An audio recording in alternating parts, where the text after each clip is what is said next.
दादाजी की सीख।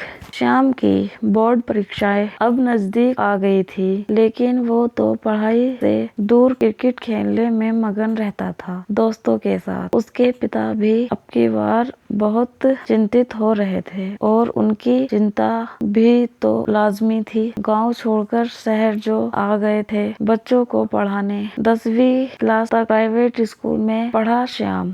विज्ञान संकाय लेकर सरकारी स्कूल में एडमिशन के चुका था और उसे सरकारी स्कूल वाली आजादी कुछ ज्यादा ही रास आ गई थी। पढ़ाई लिखाई में भी होशियार था वो और माता पिता की इकलौती औलाद भी। पिछले वर्ष में अंक भी अच्छे आ रहे थे तो थोड़ा गुमान भी हो गया था श्याम को। एक बार उसके दादाजी आ गए थे गांव से उनसे मिलने। श्याम की इस लापरवाही को देख दादाजी को भी चिंता सताने लगी। उन्होंने श्याम को समझाया तो श्याम ने भी उनको उसी मत में कहा, उसे कोई फेल नहीं कर सकता। दादाजी ने कहा, बेटा अक्सर ज्यादा प्रशंसा पाने वाले गुमान में आकर मंजिल से भटक जाते हैं। लेकिन श्याम ने एक ना सुनी। अब श्याम के पेपर भी आ गए थे और वो अब केवल पास होने के लिए पढ़ने लगा, क्योंकि पहले तो अपने ही घमंड में खेलता रहा था।